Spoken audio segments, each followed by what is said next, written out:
everyone, this is Japa with your day, and my name is Bimbo. For those who are just meeting us for the first time, Japa with your day is a channel where you can get relevant and important information on how you can relocate or Japa to Portugal. For today, I'll be sharing a step-by-step process on how you can verify your document and apply for visa as a student.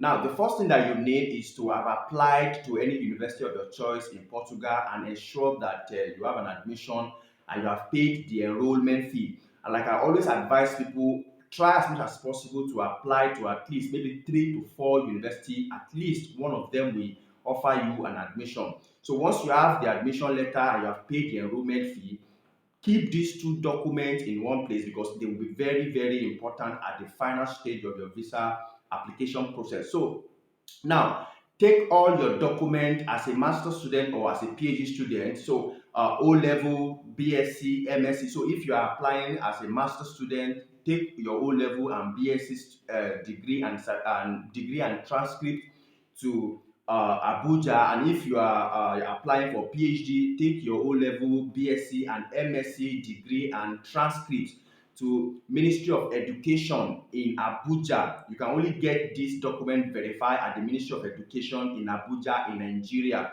Take this document, your degree certificate and transcript, take them to Ministry of Education in Abuja and get them verified, pay the relevant application fee, and once this is done, take the same documents to the Ministry of Foreign Affairs. These buildings in Abuja is almost adjacent to each other in Abuja, so it will be very, very difficult you will not find it difficult to locate them in Abuja. So take the same document to Ministry of Foreign Affairs in Abuja and get them verified as well.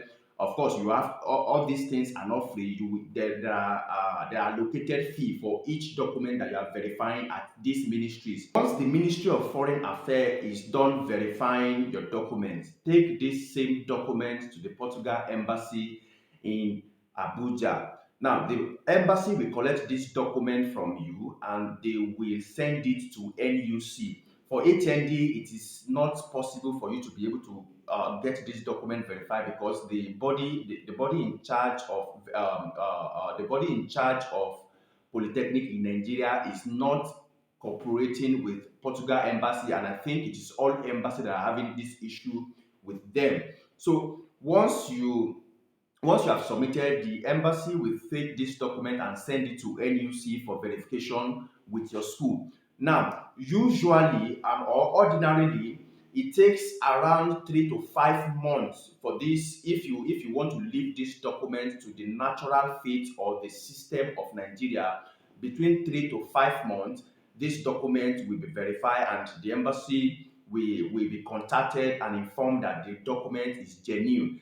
But I have seen a case whereby, in fact, there is someone that I met at the embassy. We exchanged contacts together. It took about a year and 5 months for the guy to get his document verified. And in fact, by the time he went to apply for visa, he got denied because they told him that the admission that he is seeking to go for has already passed. So they denied him visa. So I always advise people, try as much as possible to stay on top of your document from every stage of the process, from the Portugal Embassy submission to the NUC submission to the school submission. So which is why this channel, we have contact in every phase of the visa application process or the verification or the document verification process, and we can always assist with these numbers to help or assist you in the verification process. Once this document has been submitted at the embassy will send these documents to the NUC, and NUC will send them, of course, write an official letter, attach the transcript and degree certificate to it, and send it to your school. For master, it will only be to your BSc. For PhD, to be to your BSc school and your MSc school. So the NUC will send this document to your school, and like I said, you need to stay on top of this document from every stage, because if you leave it to the natural system of Nigeria, you may get lost on the way. And in fact, at some point, you may get discouraged from pursuing this JAPA process at the end of the day, because we have seen cases like that. While waiting for the embassy to call you back that the NUC has contacted them, that the document has been verified, these are the documents that you need to put in place while you are waiting for the embassy call. Now, once NUC contacts the embassy will call you back that the document has been verified and you can come and submit your visa application. So these are the documents that you need to go to the embassy with. Now, the first one is police character. Now, police character is strictly done online. If you do the old if you go to the embassy with the old police character, you will not be attended to, and at the end of the day, you would have wasted money and resources. So it is strictly done online, and you pay 30,000 naira online. However, while filling the application form online, you will decide or choose where you want to pick the application form, or sorry, where you want to pick the police character from, either in Festac for those who are in Lagos, or at Ikoyi Center. And for Abuja, there are different centers where you can pick the police character.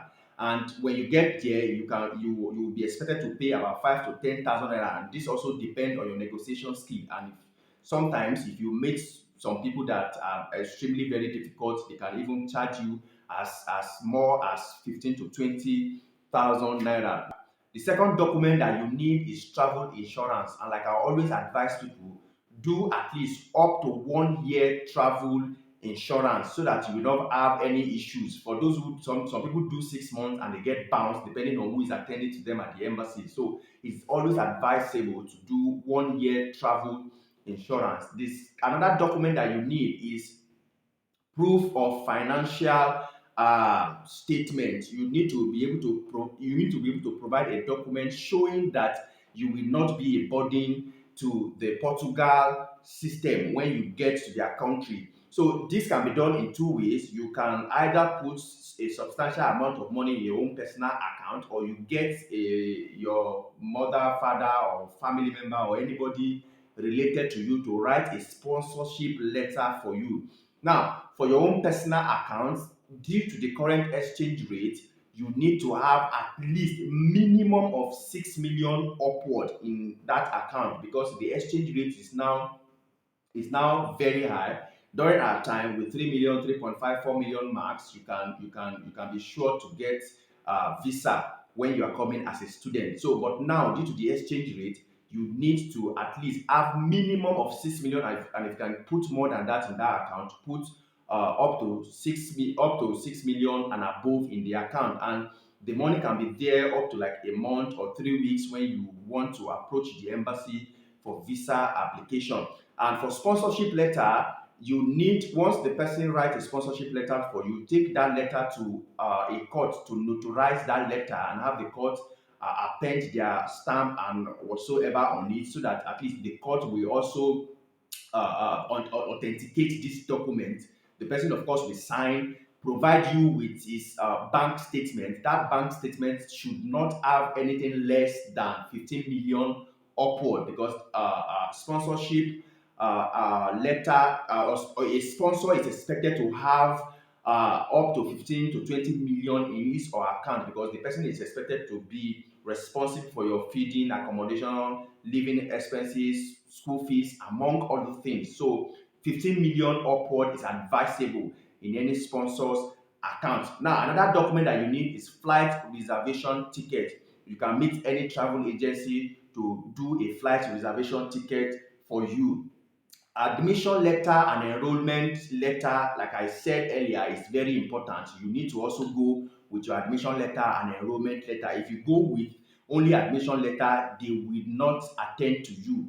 So enrollment letter is very, very important. Have the school issue you an enrollment confirmation letter.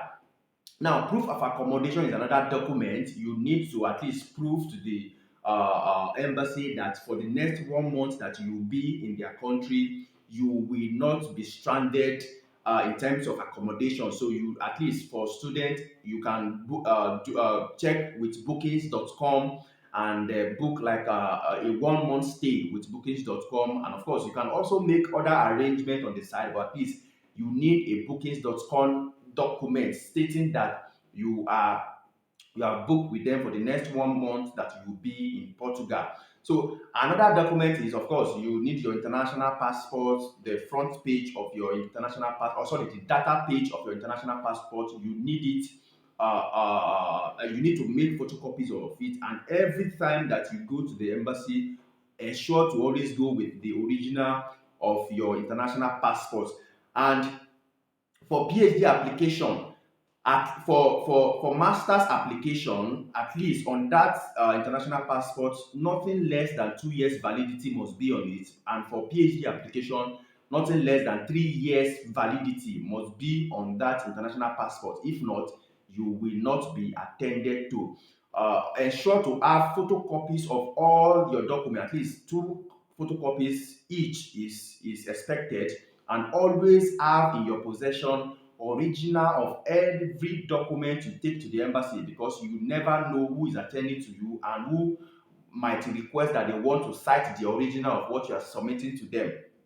So this is very, very essential. So this is step-by-step process on how you can apply for admission, verify your document, and apply for visa and japa to Portugal. So till I come your way next time with another information and opportunities on how you can relocate to Portugal, I remain your humble guy, Bimbo. Thank you very much, and this is Japa with your day. Bye bye.